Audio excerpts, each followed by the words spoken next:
Hello and welcome to the Poetry Moment with Marius. Today I'll be reading one of my original works, this one entitled The Certainty of Steel. I have always liked the Adeptus Mechanicus, which now that I say it out loud probably sounds concerning to anyone unfamiliar with Warhammer.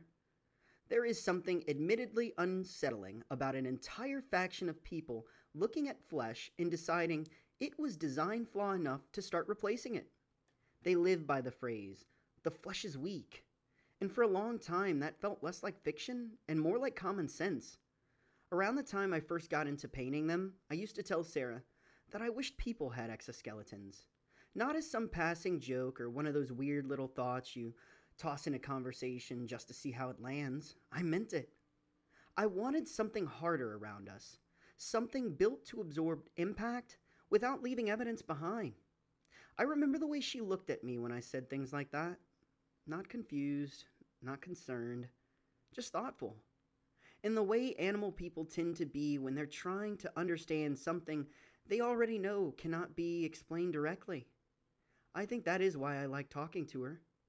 Most people hear something like that and immediately translate it into what they would have meant by it. They hear fear, cynicism, or some vague fascination with machinery. But she loved living things with the kind of patience that lets them remain unfamiliar.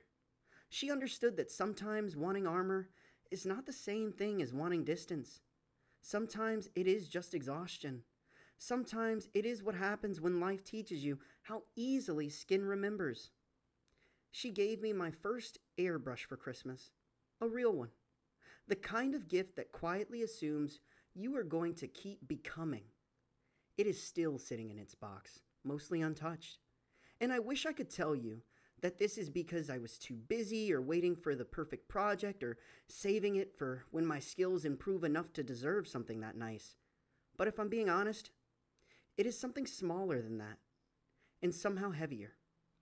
At some point, without really noticing, when I started believing I was not worth expensive kindness, not just the airbrush, the miniatures my friend printed for me, the hours he spent making sure each little detail was right, the thought Sarah put into choosing something she knew would matter to me, all of it.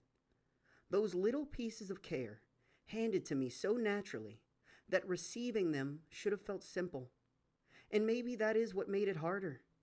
There is no clean way to accept love when some part of you is still convinced it was meant for someone else. The funny thing is, even the Mechanicus keeps some flesh underneath, hidden beneath steel and wires and whatever else they bolt onto themselves. There is still something breakable in there. Something no amount of engineering ever fully replaces. I think about that sometimes when I look at the scars I can see and the ones I cannot. How neither would have been prevented by metal.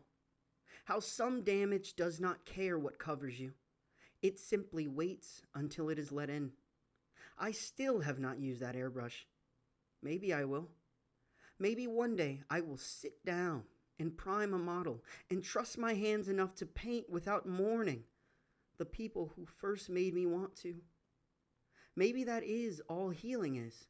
Not becoming untouched. Not finally earning what was freely given. Just learning that the people who gave pieces of themselves to you were never mistaken about what you were worth.